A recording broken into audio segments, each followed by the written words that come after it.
Good morning students.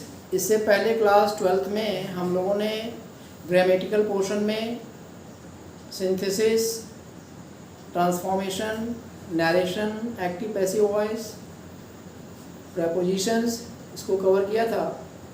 अब मैं आप लोगों को लिटरेचर में प्रोज में फर्स्ट प्रोज पोएट्री और शॉर्ट स्टोरीज में से पोएट्री में जो फर्स्ट पोएम है उसके बारे में मैं आपको शुरू करने जा रहा हूँ।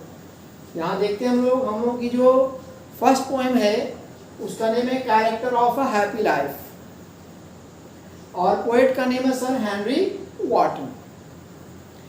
पोएम का जो नेम है character of a happy life. Character का मतलब यहाँ पर कई होता है, लेकिन यहाँ कैरेक्टर का मीनिंग है क्वालिटीज। यहाँ कैरेक्टर का मीनिंग क्या है? क्वालिटीज यानी गुण, विशेषताएं, पहचान।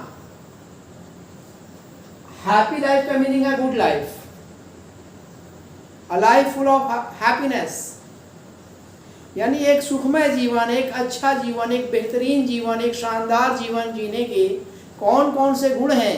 कैसे पता चलेगा कि कोई व्यक्ति एक शानदार, सुखमय और अच्छा जीवन व्यतीत कर रहा है?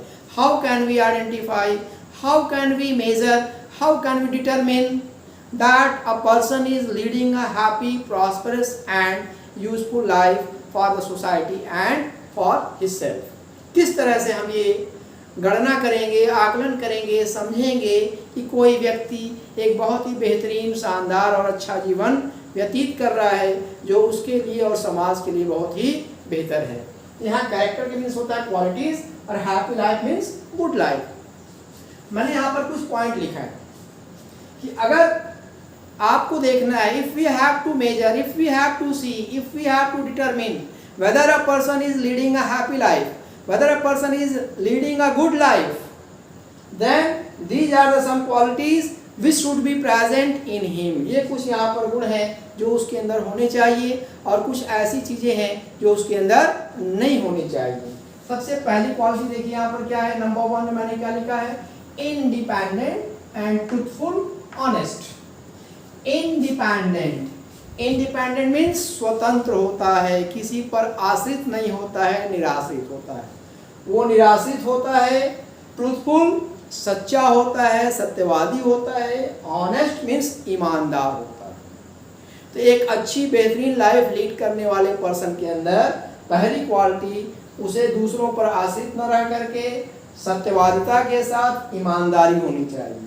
दूसरी क्वालिटी है नॉट अफ्रेड ऑफ डेथ और पब्लिक क्रिटिसिज्म। उसे मौत से कोई डर नहीं होता है, उसे मौत से डर नहीं होता है, मौत से डरता नहीं है। मौत से कौन डरता है? जो गलत करता है। जो व्यक्ति गलत करता है, जीवन में भ्रष्टाचार से भरा होता है, उसे मौत से डर लगता है। जो व्यक्ति सच्चा होता है, जो व्यक्ति सत्यवादी होता है, जो व्यक्ति ईमानदार होता है, वो मृत्यु से डरता नहीं है। और साथ साथ public criticism, public criticism means होता है कि जन आलोचना, यानी जो लोगों की जो आलोचना है उसके प्रति, जब वो सही काम करेगा बहुत से लोगों को सही लगेगा, बहुत से लोगों को गलत लगेगा, तो ऐसे लोगों की आलोचनाओं को फिक्र नहीं करता, उससे उसके ऊपर कोई प्रभाव नहीं पड़ता है। नेक्स्ट पॉइंट है follows the voice of conscience. Conscience means होता है अंतरात्मा। ऐसा व्यक्ति अपने अंतरात्मा की आवाज़ को सुनता है, अपने दिल की आवाज़ को सुनता है और अपने दिल की आवाज़ को सुन करके अपने निष्ठा के साथ, बहादुरी के साथ निर्णय लेता है, कोई फैसला लेता है। नेक्स्ट पॉइंट है reacts equally to fears and achievements. जो उसे उपलब्धियां प्राप्त हुई हैं उसके प्रति, या बहुत सी चीज़ें ऐसी हैं जो उससे न हो जाए, उससे डर के प्रति, दोनों में वो एक जैसा रहता है। यानी उपलब्धियां पर बहुत ज़्यादा इतराता नहीं है, और कोई अगर से उससे गलती हो जाए, कोई चीज़ से बचाव करना है, उसमें विपदा में आ गया तो बहुत ज़्यादा परेशान नहीं होता है। दोनों को एक तरह से लेकर के चलता है। नेक्स्ट पॉइंट है सेल्फ कंट्रोल, आत्मनियंत्रण होता है। ऐसे व्यक्ति के अंदर आत्मनियंत्रण होता है। यह सेल्फ कंट्रोल, वह अपने आप को नियंत्रण में रखता है। और next point satisfied with what he has, not a slave of passion but controls it. जो कुछ भी उसके पास है उससे वो संतुष्ट होता है, उससे वो एकदम नॉर्मल होता है, उसके अंदर बहुत चिंता घबराहट चीज़ नहीं होती है, और जो है वो अपनी इच्छाओं का दास नहीं होता है। पैशंस मीन्स होता है इच्छाएं। वो अपनी इच्छाओं का दास नहीं होता है, बल्कि अपनी इच्छाओं को अपने नियंत्रण में रखता है। ये इतनी कुछ क्वालिटीज़ हैं जो एक अच्छे व्यक्ति जो गुड लाइफ को लीड कर रहा है, ऐसे व्यक्ति के अंदर क्वालिटीज़ होना चाहिए। अब कौन कौन से पॉइंट्स हैं, वीकनेस हैं जो उसके अंदर नहीं होनी चाहिए, जिससे उसको बचना चाहिए? उसमें सबसे पहली चीज़ है सर्विट्यूड। सर्विट्यूड मीन्स होता है दासता।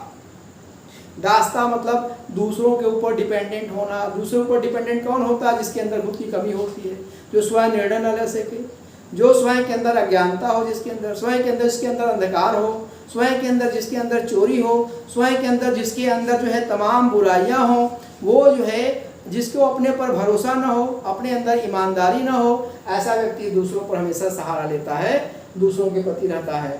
तो एक अच्छा लाइफ लीड करने वाला व्यक्ति कभी भी दासता का जीवन व्यतीत नहीं करता है, ये इसके अंदर नहीं रहता। दूसरा पैशंस में जो ज्वलंत इच्छाएं हैं उनके उसके अंदर उसे वो बचता है।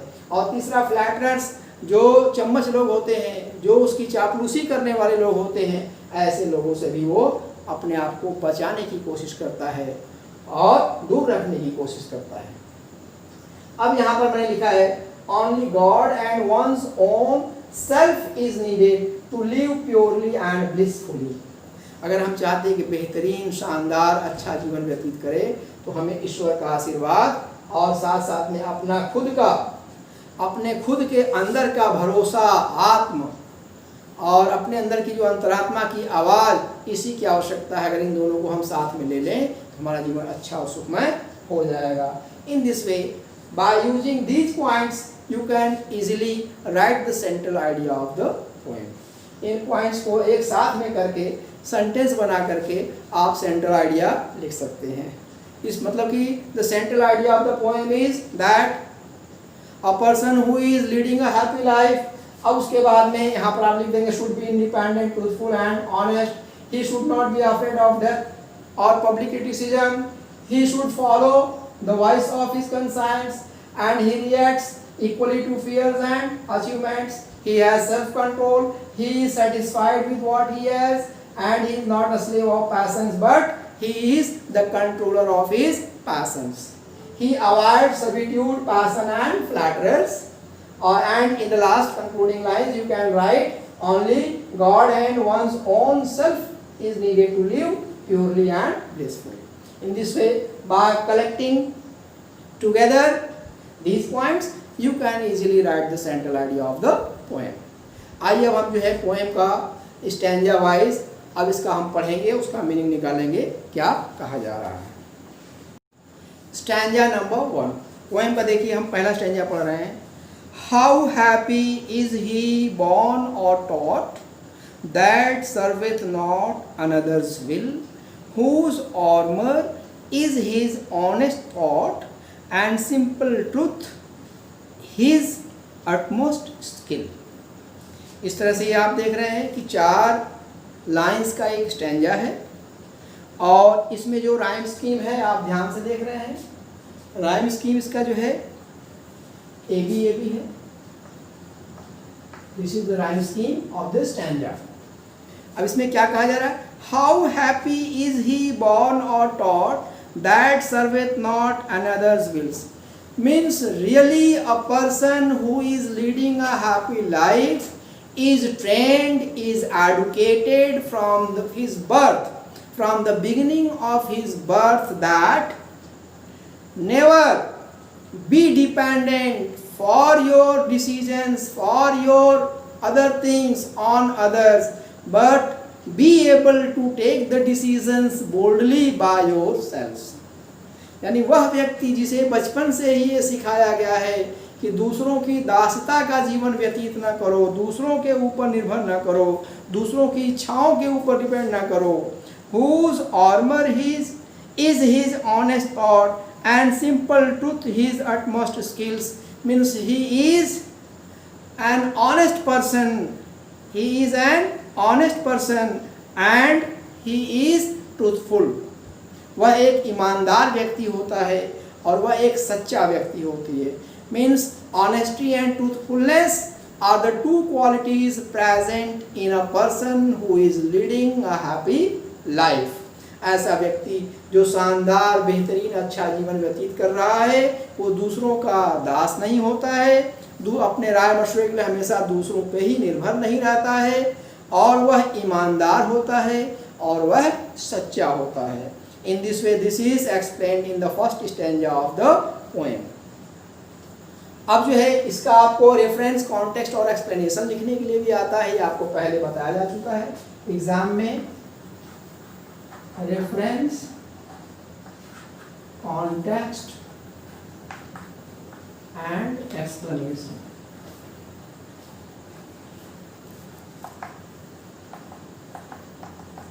ये आपको तीन चीजें पूछा जाता है. पोएम का आपको पोएम दी हुई होती है, बताया जाता है, पूछा जाता है कि write explain the following stanza with reference to the context.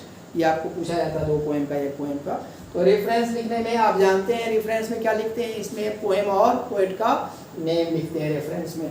तो आप लिखेंगे these lines have been taken from the poem character of a happy life composed by the poet sir Henry Wotton. इस तरह से आपका रेफरेंस हो जाएगा. Context में आप जितने भी यहाँ पर पोएम हैं, पोएम के जितने स्टैंजा है सब में आप एक ही कॉन्टेक्स्ट यूज कर सकते हैं कि इन दिस लाइन्स या in this poem the poet has described the qualities of a person who is leading a happy life, या the qualities needed for a person to lead a happy and prosperous life. Context में हमेशा आप same लिखेंगे कि in these lines the poet has described the qualities required, needed to lead a happy and prosperous life. Explanation में आप lines का explanation लिखेंगे जैसा मैंने बताया है. A happy person is not dependent for his decisions on others. He is honest, he is truthful from the beginning by his birth. अब आइए हम लोग देखते हैं स्टैंजा नंबर 2 में.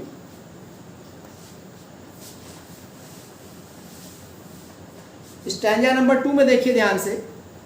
Whose passions not his masters are, whose soul is still prepared for death, untied unto the world with care of princely love or vulgar breath. अब इसमें क्या कहा जा रहा है, मीन्स इसमें यहां पर ये कहा जा रहा है a person who is leading a happy and prosperous life is not a slave of his desires. Means a person is not controlled by his desires, but a happy person is the controller of his desires, his burning desires. A happy person is the controller of his burning desires, but he is not controlled by his burning desires. यानी एक व्यक्ति अपने जो इच्छाएं, ज्वलंत इच्छाएं हैं उनका दास नहीं होता है, बल्कि अपनी ज्वलंत इच्छाओं को अपने नियंत्रण में रखता है, अपने कंट्रोल में रखता है. Untied unto the world with care of princely love और वल्गर ब्रेथ. और इसमें यह समझाया गया है कि whose soul is still prepared for death means a happy person is never afraid of death. He is always ready to meet death. He is always ready to take the challenge. He is always ready to take the risk. No risk, no gain. ऐसा person हमेशा मृत्यु को गले लगाने के लिए शौक से तैयार होता है, मृत्यु को वेलकम करने के लिए तैयार होता है, मृत्यु से डरता नहीं है.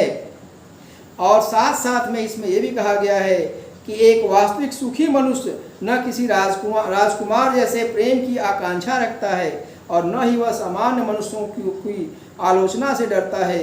यानी वह भौतिक सुखों या दुखों की परवाह नहीं करता है. उसके ये गुण उसे हमेशा सुखी और अच्छा जीवन व्यतीत करने में मदद करते हैं. न तो एक बहुत विलासता के जीवन के प्रति वो चिंतित होता है, बल्कि एक सामान्य जीवन वह गुजारता है. अब हम लोग बढ़ेंगे स्टैंजा नंबर 3 में. इस स्टैंजा नंबर 2 में भी देख लीजिए, इसमें भी राइम स्कीम वही है, A B A B. Line के लास्ट में राइम स्कीम यही है, यानी पहली लाइन तीसरी लाइन और दूसरी और चौथी में मैच हो रहा है. स्टैंजा नंबर 3 में आते हैं हम लोग.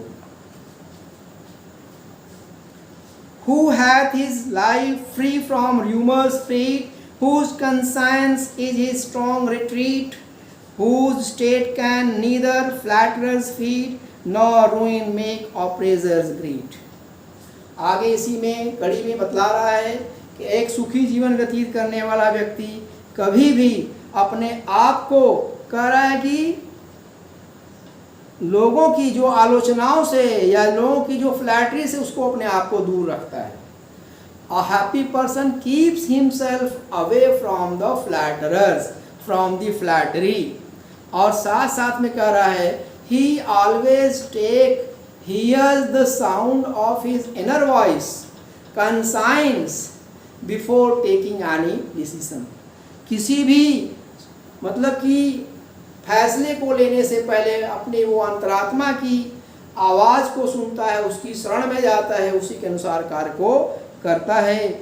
और कभी भी लोगों की चापलूसों की बात से, प्रशंसा से उस पर कोई असर नहीं पड़ता है.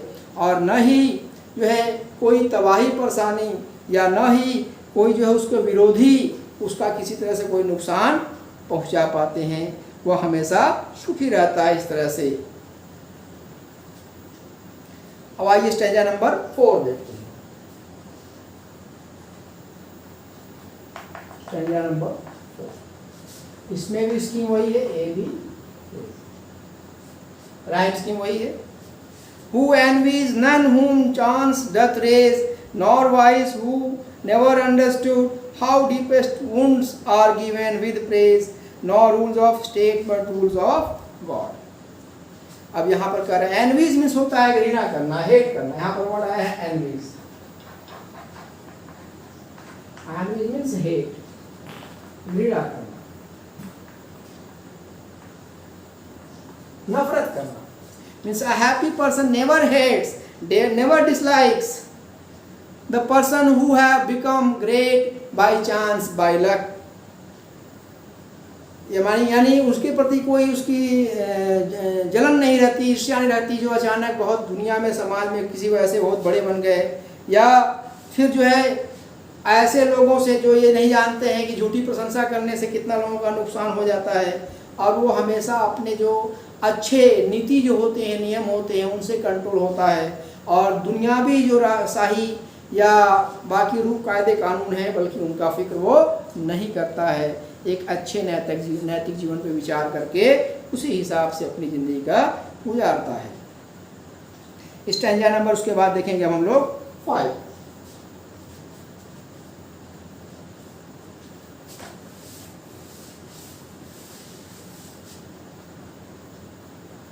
Stanza number 5.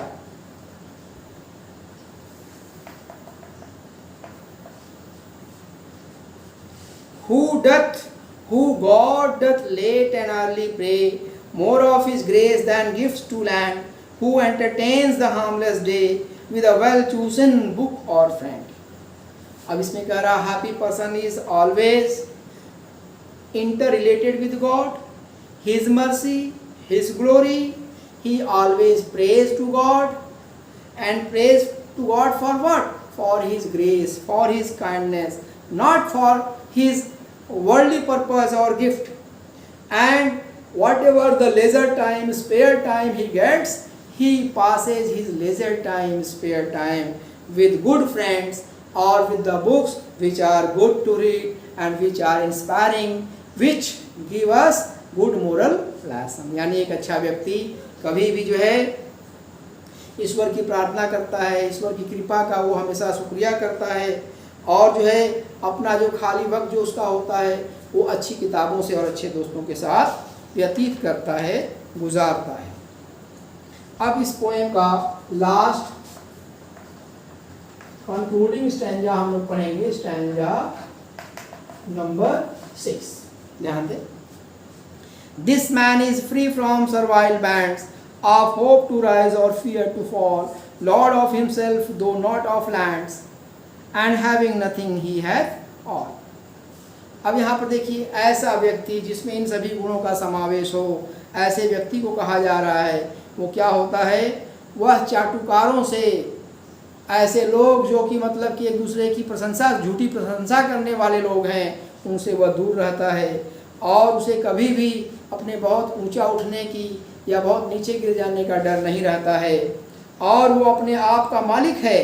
हालांकि उसके पास ज़मीन नहीं, जायदाद नहीं, मिल्कियत नहीं, पैसा नहीं, खेत नहीं, खलिहान नहीं, ये भले ना हो, लेकिन अपने आप का वो मालिक है और कुछ न होते हुए भी उसके पास सब कुछ है। उसके पास सेल्फ रेस्पेक्ट है, उसके पास फ्रीडम है, उसके पास सब कुछ है। इस तरह से इस पोएम का ये क्या है, लाइन वाइज हम लोगों ने समरी पढ़ा। Now what you have to do, आपको क्या करना है, आपको स्टैंजा वाइज पोएम, उसका रेफरेंस, कॉन्टेक्स्ट और एक्सप्लेनेशन लिखना है वन बाय वन, जैसे मैंने समझाया है।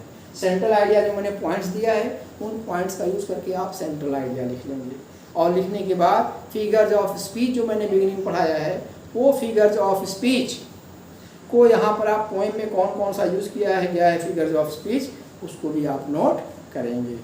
अब जो है आपको ये सलाह दिया जाता है कि आप इस पोएम को अच्छे से पढ़ें और पढ़ने के बाद नोट्स बनाएं, ग्रुप में भेजें और अगर आपको ये पोएम अच्छी लगी हो तो आप टीचर के लिए आप इसको लाइक ज़रूर करना न भूलें, लाइक करें और जो है चैनल को सब्सक्राइब नहीं किए तो सब्सक्राइब कर लें और दूसरे स्टूडेंट्स तक इसको शेयर करें ताकि उनका भी फ़ायदा हो।